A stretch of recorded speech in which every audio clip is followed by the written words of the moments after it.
পঞ্চায়েত স্তরে ব্যাপক দুর্নীতির অভিযোগকে কেন্দ্র করে চাঞ্চল্য। এলাকা তৃণমূল পরিচালিত পঞ্চায়েতের প্রধানের বিরুদ্ধে প্রায় 50 লক্ষ টাকা আত্মসাতের অভিযোগ উঠেছে।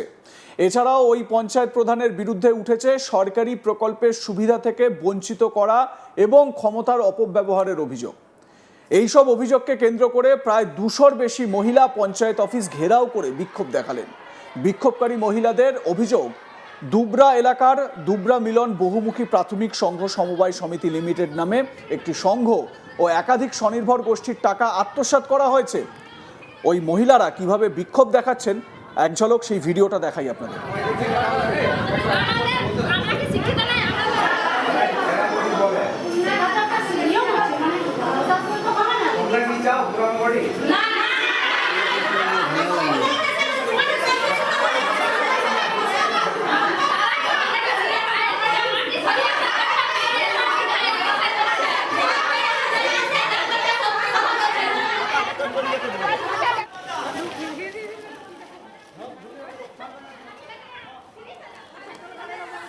ওই বিক্ষোভরত মহিলাদের আরো অভিযোগ, সেলাই মেশিন প্রদান, হাঁস মুরগি পালনের সরকারি অনুদান সহ বিভিন্ন প্রকল্পের টাকা প্রধান ও তার ঘনিষ্ঠরা নয়ছয় করেছেন। চাঞ্চল্যকর এই অভিযোগ উঠেছে ঝাড়গ্রামের জাম্বনি ব্লকের দুবরা 7 নম্বর অঞ্চলে। এলাকা তৃণমূল পরিচালিত পঞ্চায়েতের প্রধান ধ্রুবজ্যোতি রানার বিরুদ্ধে যাবতীয় অভিযোগ উঠেছে। এক আন্দোলনকারী মহিলা বলেন, আমাদের সেলাই মেশিন ও পশুপালনের জন্য যে টাকা এসেছিল প্রধান ও তার সাঙ্গপাঙ্গরা তা আত্মসাৎ করেছে। আজ আমরা তার হিসেব চাইতে এসেছি। বিক্ষোভকারীদের আরও অভিযোগ, এলাকার আবর্জনা পরিষ্কারের জন্য বরাদ্দ সরকারি টোটো ব্যক্তিগত কাজে ব্যবহার করা হচ্ছে। এমনকি সরকারি টোটোর ব্যাটারি চুরির ঘটনাতেও প্রধানের অনুগামীদের বিরুদ্ধে অভিযোগ তুলেছেন স্থানীয় বাসিন্দারা। বিক্ষোভকারী বেশ কিছু মহিলার সঙ্গে আমরা কথা বলেছি, যেরকম রিঙ্কু সিং, পূজা সিং, রুমা পাতর, সপ্তমী কর। কি বলছেন তারা, শোনাবো তাদের বক্তব্য। আমাদের প্রধান আর এই যে প্রধানের বিরুদ্ধে যারা এখানে কাজ পেয়েছে ওদের বিরুদ্ধে। ধ্রুবজ্যোতি রানা। ধ্রুবজ্যোতি রানা। কি অভিযোগ আপনাদের? ওরা এই যা দুর্নীতি হয়েছে, মানে এখানে 50 লাখ টাকার মতো জিনিস মানে ওরা সব নিজেরা মিশে দুর্নীতি করে দিয়েছে। আমাদের এইটা অভিযোগ যে ওরা অত টাকা কোথায় লাগালো, কোনো তো গ্রামের মানুষ কোনো কাজ পায়নি, কোনো কাজই নেই। কোনো আজ আমাদের দেখে স্বসহায় গ্রুপ দেখে ট্রেনিং হয়, তার মাধ্যমে যে মেশিন আনা হয়, আমাদের দরখাস্তই, আমরা দরখাস্ত দিলে 10 জনে করে মেশিন আনা হয়, কিন্তু পরে আমরা ওগুলো কাজ পাইনি। ওদেরই ওরা মাথা পাতা টিপা মেশিন, মশলা কুটা মেশিন, শুধু বলছে তোমাদের কিন্তু ওগুলো যখন আনা হয় তখন আর আমাদের ওদের নাই। ওরা বলছে ওগুলো আমাদের জন্য এসছে, আমাদের উপরে কাজ দিচ্ছে, উপর থেকে এসছে আমাদের জন্য, উপর মহল। তাহলে আমাদের সাধারণ কিছুই নাই। হ্যাঁ, আমাদেরকে বারবার জানানো হচ্ছে যেতে হোক পার্টি ওদের, আমাদের বাড়ি পঞ্চায়েতের আধার কার্ডের জেরক্স লাগবে, উপর থেকে অ্যাকাউন্ট নাম্বার লাগবে। আমি এখানে দুবার নাম লিখেছিলাম কাজের জন্য সংঘ বিল্ডিং এ।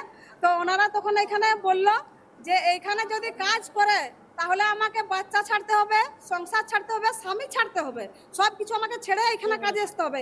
এইখানে যে যিনি নেত্রী রুমা দাস বলেছে, উপরন্ত আমার বলেছেন স্টাফ শুনুন, ওই লিডারের কাজ করে আমার বলেছেন যে আমাকে যে সংঘে এখন থাকতে হবে। যখন আমি এসেছিলাম নামটা লেখানোর জন্য, উনি বলেছিলেন যে যাতায়াতের জন্য আমাকে কোনো ভাড়া দিবে না, আমার বাড়ির থেকে ভাড়া নিয়ে আমাকে যেতে হবে।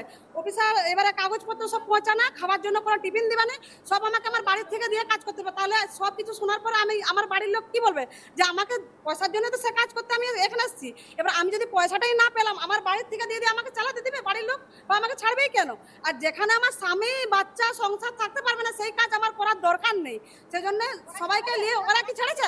ওরা যে এতদিন কাজ করছে, তাহলে কই ওরা তো ওদের বাচ্চা স্বামী সংসার সব ছেড়ে দিয়েছে। সেজন্য আমি সেইভাবে তখন বলেছিলাম যে যখন স্বামীর সংসার বাচ্চা ছাড়ার কথা উঠছে, তখন আমি বলেছি যে না, আমি এই কাজ করতে পারবো না, আর আমার দ্বারা কাজ করার সম্ভব না। কিন্তু আমরা দুবার নাম দিয়েছিলাম। আমার অভিযোগ, আমাকে বাড়ি দেওয়া হয়েছিল, হাফ টাকা ওরা নিয়ে নিয়েছে। ওই যে হরকির কি বলে তৃণমূলের নেতা, ওইসব নাম বলতে পারছি নি, আমি ওদের নাম জানিনি, বউ মানুষ তো। সর্টি ফন্দানে কি বলে, দীপাবলির দিনে রাত্রেবেলা এসে করে নিয়ে গেছে। আমি চাইছি, আমার বাড়ি তো সেরকমই পড়ে রয়েছে, গোছাতে পারিনি, গরিব মানুষ সেভাবে রয়েছে। কিছুটা লোন টনলে কিছুটা তুলেছি, একটু আর বেশি। ওটা কি ঢালাই করা ঘর হবে? 1 লাখও টাকা হয়নি, 70,000 টাকা মোট। আমার অভিযোগ যে বিআরপি পদে আমি একটা কাজ পেয়েছিলাম, সেই কাজটা সময় মতো টাকা দিতে পারিনি বলে আমাকে সেই কাজ থেকে বার করে দেওয়া হয়েছে 7 দিন কাজ করার পর। কত টাকা চেয়েছিল? 60,000 টাকা। কে চেয়েছিল? সবাই তৃণমূলের নেতারা। এখন কি চাইছেন আপনি? আমি চাইছি আমার কাজটা ফিরে পাক, আমার যোগ্যতা থাকা সত্ত্বেও কেন আমি পাবো না। আমি জয়েন্ট ভিডিও পর্যন্ত আমি কতদিন কাজ গেছিলাম, করেছেন? 7 দিন তারপর কাজ থেকে বের করে দিয়েছে। বলা হয়েছে যে আমি নাকি বিজেপি করি, আমি টিএমসি করি না, মিছিলে ঘুরিনি ওদের সাথে। বিজেপি করলে কাজ পাওয়া যাবে না। না, কিন্তু আমি কোনো পার্টিতে ঘুরিনি, আমি একটা সাধারণ মানুষ, কোনো পার্টিগতভাবে আমি থাকিনি। প্রধানমন্ত্রী আবাস যোজনার ঘর তৈরির টাকা থেকেও কাটমানি নেওয়ার অভিযোগ উঠেছে।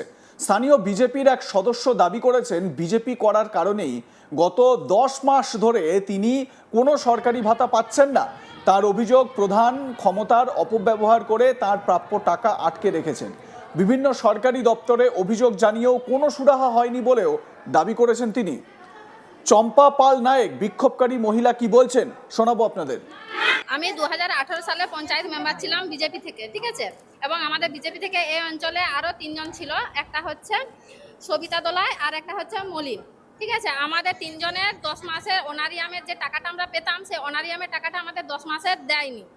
যখন হ্যাঁ, তৃণমূলের প্রধান যখন ছিল তখন আমরা অভিযোগ জানিয়েছিলাম। এখানে যিনি আছেন পদে, ওই যে স্বরূপগিরি, ওনাকে বারবার জানানো হয়েছে, উনি বলেছেন এটার বিষয়ে আমি জানি না।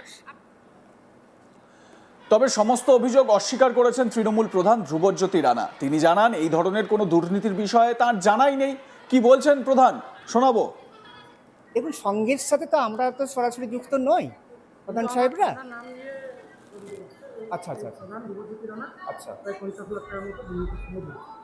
দেখুন, মানে মানুষ যখন বলেছে তো আমি তো নতুন করে আর কি বলবো। হ্যাঁ হ্যাঁ, আর তবে এটুকু জানি, এই এলাকার মানুষ আমাকে চেনে যে ধ্রুবজ্যোতি রানা প্রধান হিসাবে, প্রধান নয়, সে মানুষ হিসাবেই সবার কাছে এসছে, যে প্রধান হিসাবে পঞ্চায়েত হয়েছে এবং প্রধান থেকে তাকে মানে প্রধান করেছে আর কি জীবনে এখনো। অভিযোগ করছে আপনার বিরুদ্ধে। আচ্ছা তিনি যারা তারাই অভিযোগ। আচ্ছা, তো আমাদের সংঘের থেকে বলছে। এই স্থানীয় মানুষ বলছে প্রধান ধ্রুবজ্যোতি রানা প্রায় 50 লাখ টাকা দুর্নীতির সাথে জড়িত। সঙ্গের যে যদি টাকাগুলো হ্যাঁ, সেই টাকাগুলো আপনি আর না সেরকম যদি কোনো প্রমাণ থাকে তাহলে অবশ্যই আমি মাথা পেতে নেব। একটা আমি 50 লাখ কেন 50 পয়সাও কারো কাছ থেকে আমি কোনোদিনই ইয়ে করি না। আরে কাছ থেকে নেওয়ার বিষয়ে বলছে না। হ্যাঁ, সেটা ওই কোনো সংস্থাতে কোনো কাজের বিনিময়ে, এখানে এই অফিসে বা এখানে যে কোনো কাজের ক্ষেত্রে হোক, আমি যে বিভিন্ন সময় মেশিন এসছে, সেলাই মেশিন বা হাঁস মুরগি এসছে, সেইগুলো মানুষজন পাননি, সেগুলো আপনারই মদত রয়েছে। আপনি তৃণমূল না এটা দেখুন, যারা এই যে হাঁস মুরগি যে পাওয়ার ব্যাপারটা, সংঘের ব্যাপার যখন ডিস্ট্রিবিউট করতো সেই সময় আমার সময় সংঘ এখন আর ডিস্ট্রিবিউট করে না। এটা পানিমিত্র বলে যে কর্মী আছে, আমাদের পানিমিত্র বলে যে কর্মী আছে, তারাই ওই হাঁস মুরগিটা ডিস্ট্রিবিউট করে। আপনি ধমকি দিতেন এলাকার মানুষজন। আর নতুন করে কি বলবো, আমার কাছ থেকে কোনো মানুষ যদি ধমকি পায়, ধমকি শোনে, তাহলে নতুন করে আমার কিছু বলার নেই। হ্যাঁ, এখানে আমার একটা জিনিস হচ্ছে কি, দেখুন, আমি মানুষের সাথে হাসি মুখে কথা বলতে জানি, এইটুকুই বিশ্বাস করি। আপনাদের মতামত জানান, দেখতে থাকুন আজ তাক বাংলা, সাবস্ক্রাইব করুন ইউটিউব চ্যানেলটি।